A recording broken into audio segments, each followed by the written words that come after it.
Classe-moi deux avec Foulane et Allah. Non, avec ton épouse. Est-ce que tu es le meilleur ou pas? Ça veut dire quoi? Ça veut dire que tu la respectes. Ça veut dire que tu l'honores. Ça veut dire que tu lui obéis. Parce qu'il y a des gens qui ont mal compris, comme je le disais hier. Obéissance, ils ont compris que c'était soumission. Le bon musulman, il se doit d'obéir à son épouse quand son épouse lui dit « S'il te plaît, barakallahu fik, je suis un peu débordé à la maison. Est-ce que tu peux m'aider dans les tâches ménagères ou autres ?» Eh bien, le bon musulman, est-ce qu'il obéit à son épouse ou pas? Il lui obéit.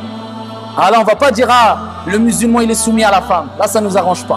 Ayyuha al-ikhwatu wal-akhawat, il faut savoir que si on revient juste en 2010, eh bien, on prend quelques statistiques. La préfecture de Paris, de police de Paris, elle a dit qu'il y avait juste en une année plus de 800 agressions sexuelles ou cas de viol. Juste là-bas, juste en une année, plus de 8000 ici conflits conjugaux qui ont apporté des disputes et des femmes qui se sont fait frapper, etc. Il y a plus de 14 siècles, le prophète alayhi salatu wassalam a dit La tadribu nisa alayhi salatu wassalam. Ne frappez pas les femmes. Et toi, tu vas nous dire je vais vous donner des leçons de morale sur le bien-être et comment et sur le bien-vivre avec les gens. Nous, on sait qu'on doit respecter même un chat. Souriez, le bon comportement, le visage détendu. Détendu, tire-moi ses rides. Souris à ton frère, à ta soeur et souris aux non-musulmans. Et tu verras que ici, ça va, la conversation va s'installer et que tu peux parler avec eux. Et va vers les gens. C'est nous, c'est notre responsabilité, on est musulmans. Il y a quoi de plus beau, ya ibadallah, que la femme, quand elle rentre chez elle, elle trouve son mari souriant et qui prend soin d'elle et qui lui enseigne la religion avec douceur et sagesse. Il y a quoi de plus beau qu'un mari qui rentre chez lui et qui trouve sa femme heureuse de le rencontrer et de l'accueillir avec un sourire et un visage épanoui et qui, ici, est là pour aider et soutenir son mari. C'est-à-dire juste dire à ton père et ta mère, regardez l'islam. Il dit même dire à ton père ou à ta mère, off, va acheter une baguette, off. C'est interdit en islam et c'est un péché grave en islam. C'est ça que prend l'islam, ayyuha al-ahibba. Je tiens ici à rappeler quelle est la position de l'islam ici face aux événements qui se sont produits ces derniers jours, les asaf al-shadid malheureusement. Concernant le fait ici de voir une personne qui malheureusement, d'après les derniers renseignements qu'on a eus à travers les médias, a tué des enfants dans une école juive, a tué des militaires, parmi eux des maghrébins, et il y avait parmi eux un entier. Au nom de l'islam, nous le rappelons, par le Seigneur de la Kaaba, ça n'a rien à voir avec l'islam. Car ça s'appelle du désordre sur la terre.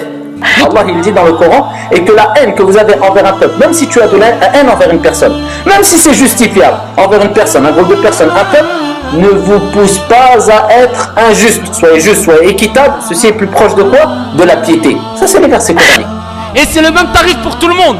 On est contre les extrémistes, contre les intégristes, contre les radicaux musulmans, comme juifs, comme chrétiens, comme bouddhistes, comme athées, peu importe leur fonction, peu importe leur confession. Nous voulons vivre en paix et en harmonie.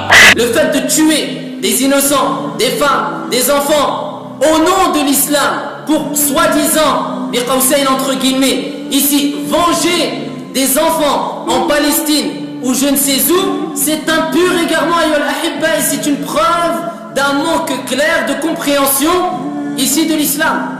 Le messager d'Allah alayhi salatu wassalam a dit à 3 reprises que périssent les extrémistes. Que périssent les extrémistes. Que périssent les extrémistes. Allah Azza wa Jal, quand il parle du comportement du musulman face aux non-musulmans et aux musulmans. Parce qu'on a des musulmans, on a des non-musulmans, mais l'être humain, avant tout, on l'appelle comment? Hein?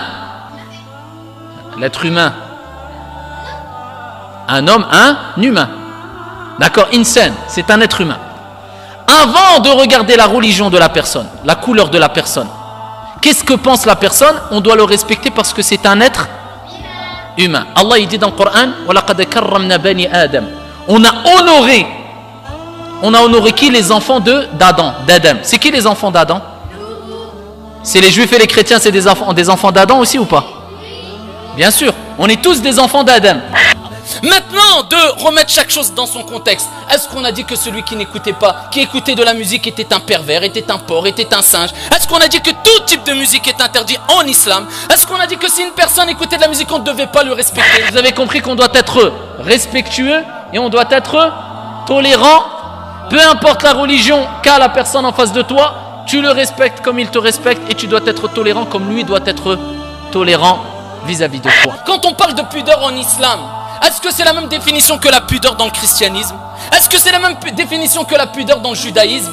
Non, c'est une autre définition. Donc quand nous disons, eh bien la femme qui n'a pas de hijab, eh bien c'est une femme qui n'a pas de pudeur, nous voulons dire quoi? Tout le monde le sait, les musulmans le savent. C'est une femme qui n'a pas une pudeur complète, parfaite.